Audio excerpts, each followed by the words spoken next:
E aí, galera, vamos que vamos de história. Hoje a gente vai falar de um assunto muito legal e muito interessante. Vamos falar de música, ao mesmo tempo de política. Vamos falar de Guerra Fria, reformas e contestações na Guerra Fria. Semana passada falamos de maio de 1968,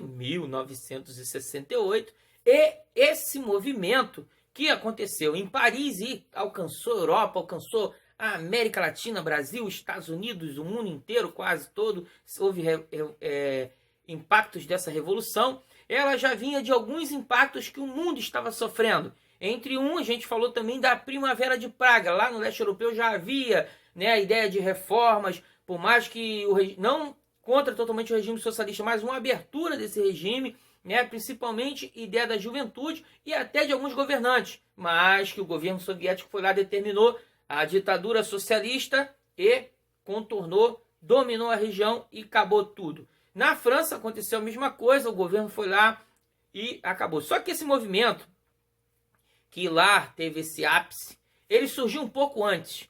Foi um movimento lento que foi crescendo e que, diga de passagem, ele não parou por aí. Tá? A gente vê tanto que as influências, por exemplo, no Brasil, elas vão acontecer muito depois até desse primeiro grande momento das grandes manifestações contra esse mundo bipolar entre capitalistas e socialistas. O que essa galera vai contestar aqui é os dois lados da moeda.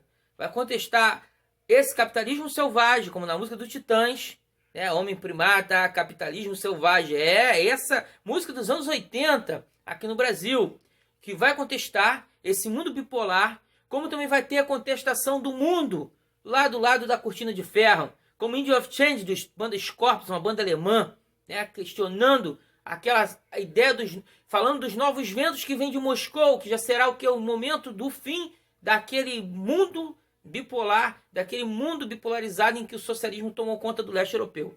Bem, pensando nisso, a gente vai ter aqui a ideia, primeiro, do movimento da contracultura. A contracultura, já está querendo dizer por contra a cultura, não é que os caras sejam contra a cultura, mas sim aquela cultura que prevalecia, dominada pela elite, uma cultura já conformista e que não apresentava nada de diferente, às vezes apresentava até um traço, algumas partes da arte, mas na verdade mantinha tudo como estava, principalmente nas questões sociais.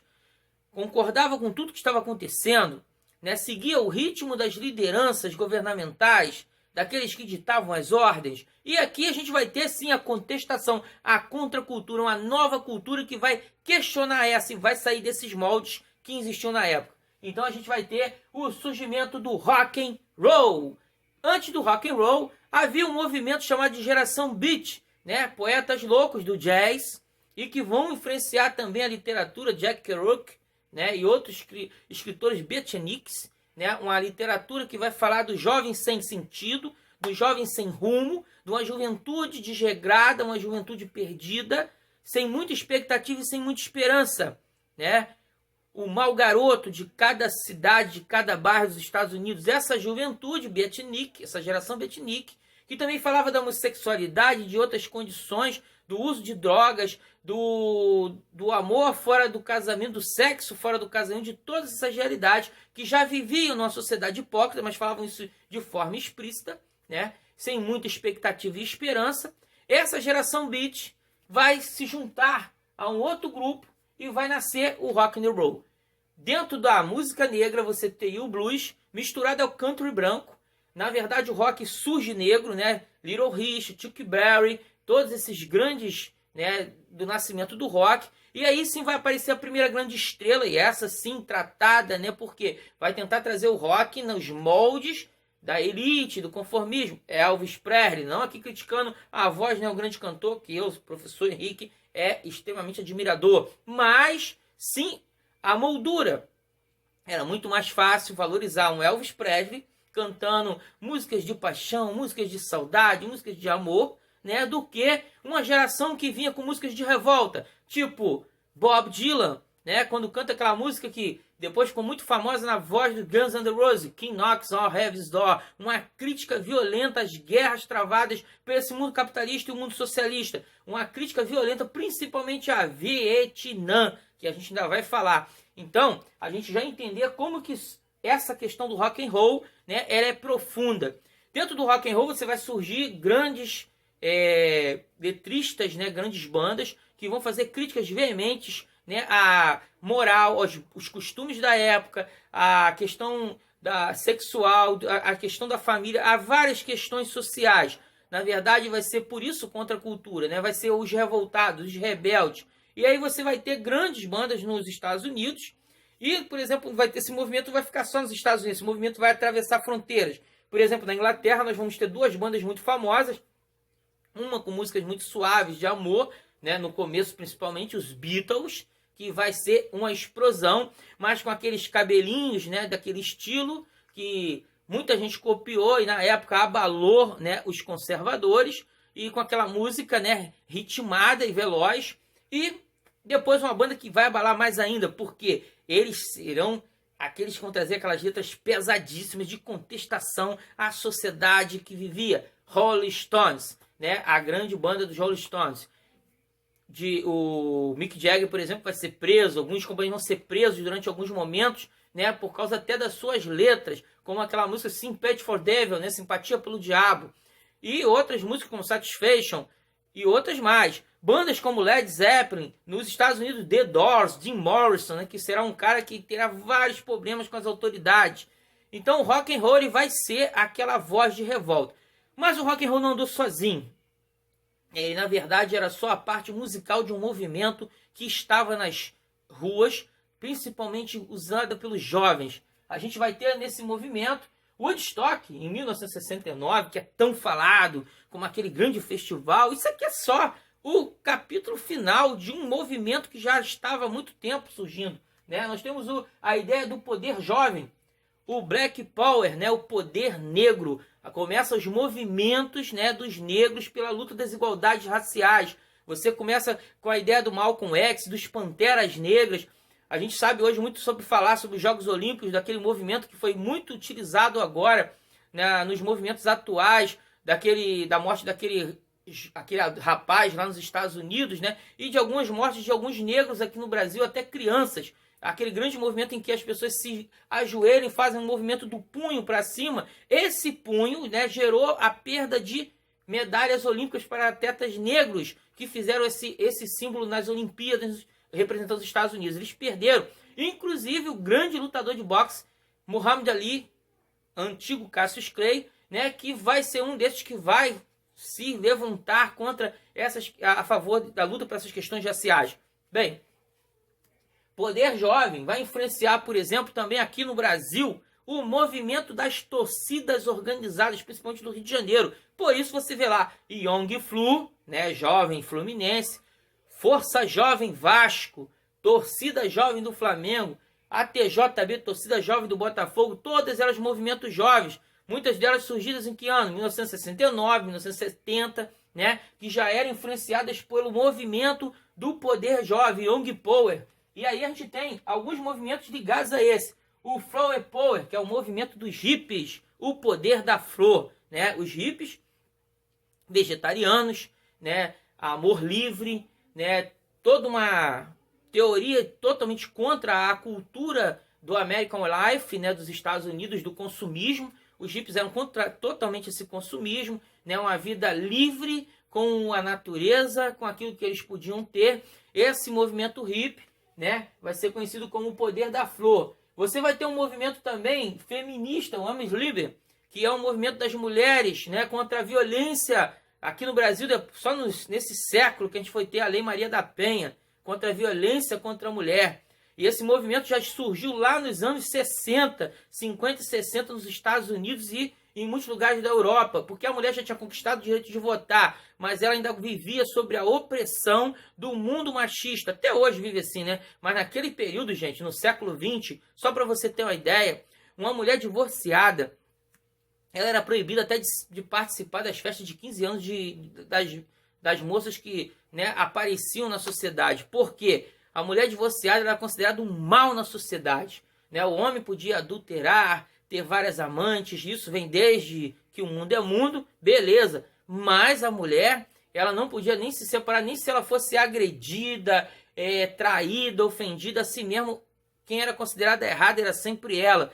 Isso era o que? A estrutura, né, que se dava à mulher. Fora as questões salariais, em que as mulheres recebiam de forma bem abaixo dos homens e trabalhavam às vezes muito mais e até com capacidade superior a esses homens que as comandavam. Então, diante de todo esse panorama, o movimento feminino vai ser cada vez mais forte pela luta de igualdade da mulher aos homens. Bem, a gente tem também o gay power, que é o poder dos homossexuais, das minorias, e isso vai ser um movimento muito forte nos Estados Unidos, tá?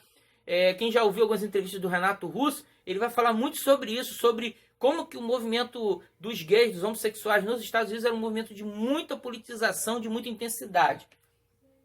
E no Brasil? No Brasil o rock vai ser o rock que só vai quebrar os valores morais, né? Roberto Carlos, Vanderlei, Erasmo, Tremendão, a Jovem Guarda. É um rock que não vai ter toda a característica de enfrentamento, né? Vai ser mais só aquela coisa do rebelde bonito, né? Que a mãe reclama, mas acaba aceitando namorar a filha dela. Só que a gente vai ter sim contestação, principalmente na MPB. Nós vamos ter o movimento, né, da Tropicália na Bahia, nós vamos ter os Novos Baianos, nós vamos ter, então, na voz do Gil, na voz do Caetano, principalmente na voz de Chico Buarque, né, o enfrentamento, né, nas letras, vai Geraldo Vandré, né, caminhando e cantando e seguindo a canção, várias letras de confronto, mas principalmente ao movimento de ditadura civil-militar no Brasil. E aqui na América Latina vai ter também na música argentina e de outros países esse enfrentamento também pelas ditaduras que estavam dominando esses países da América Latina. O rock brasileiro só vai começar a, né, aparecer a sua força, porque a gente vai ter o movimento dos Mutantes, outros grupos, mas também no estilo da Jovem Guarda. Um movimento mesmo de enfrentamento a essa Guerra Fria, você vai começar a surgir no rock nos anos 80, principalmente em bandas como a Paulista dos Titãs, né, Homem Primata, Comida, né, várias letras fortíssimas de contexto social, né? Como você vai ter nas letras do Legião Urbana, como Que País é Este, Geração Coca-Cola, né? Capital Inicial cantando Mickey Mouse em Moscou, né? Várias contestações da disputa da bipolarização da Guerra Fria, Plebe Rude, e outras bandas mais, né? Que a gente aqui não cabe nem na cabeça, como também a própria questão social também, Barão Vermelho, né? Que vai falar sobre a sociedade burguesa, que só quer saber de consumismo, né? Ver as músicas do Cazuza, como, por exemplo, Ideologia, são várias críticas ao mundo em que o bom viver, em que essas pessoas viviam. Bem, o rock está aqui, os movimentos, né, funcionando, o feminismo, como eu falei aqui no movimento brasileiro, e agora a gente vai parar essa página para a gente falar de um movimento extremamente importante ligado aos Black Power. É um movimento pela igualdade racial nos Estados Unidos. E a gente vai falar de quê? De que figuras? Malcolm X, Martin Luther King, né? O pastor lá das lideranças, né? Pela igualdade racial. Porque como que funcionava os Estados Unidos nesse período? Segura aí que a gente já volta. Algumas pessoas questionam até hoje por que é Dia da Consciência Negra, né? Tem muita gente que ainda questiona como se o racismo não existisse no Brasil, como se o racismo não existisse no mundo. Na verdade, a gente entender, eu sempre falo isso como professor de história, que o racismo ele é muito mais do que a cor da pele. Tá? O racismo está embutido em várias disputas étnicas de poder, o racismo estrutural principalmente, e a gente vê em outros países que não tem nem negros, ou países que só tem negros, mas que negros, etnias de negros, querem submeter a outras etnias de negros. Mas na questão principalmente de Brasil e Estados Unidos, não tem como não ficar escancarado a questão do racismo contra o negro. E a gente vê principalmente na questão de Estados Unidos como que a estrutura, né? Se aqui nós temos um racismo mentiroso que as pessoas dizem não ter, mas é escancarado, muitas vezes na forma de te olhar, na forma de te questionar, ou na forma de se colocar perante você, você sente isso, como também nas colocações, quando nas oportunidades de uma escolha de um serviço, ou até na própria escolha do voto, em que você vê que cada vez mais nas instituições, nas posições mais acima políticas do Brasil, você vê menos negros, né, e menos mestiços.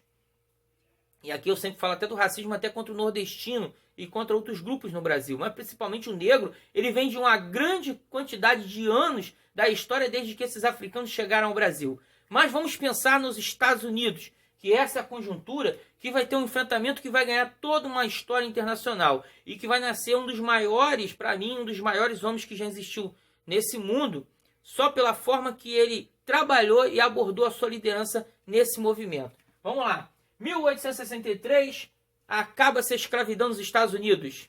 Isso é, em pleno século XIX ainda, você tem o fim da escravidão. Só que esse fim é apenas uma lei, só isso. Porque, na verdade, principalmente nos estados do Sul, né, apesar de terem várias emendas para tentar cada vez mais o negro ter seus direitos reconhecidos, o que você vai ver principalmente nos estados do Sul, a partir de 1876, e essas leis vão seguir até 1960, serão as leis conhecidas como leis Jim Crow. O que funcionavam essas leis? Eram leis que, e como nos Estados Unidos existe uma lei, né, uma lei federal principal, mas existe várias leis de estados separados de uma para outra, essas leis, apesar do negro, né, ser livre, não ser mais escravo, ele era submetido a certas humilhações, a várias humilhações e a várias limitações civis, políticas nem se fala que ele não tinha direito nenhum, mas civis, tá? E aí vai entrar o quê? A questão, por exemplo, só podiam sentar em determinada parte do ônibus, teriam que se levantar e ficar em pé quando entrava qualquer pessoa branca. Restaurantes, em alguns restaurantes eles não eram permitida a entrada. Locais de esperar o ônibus, todos os locais eram diferenciados para negros e sempre de qualidade inferior aos locais preparados para os brancos.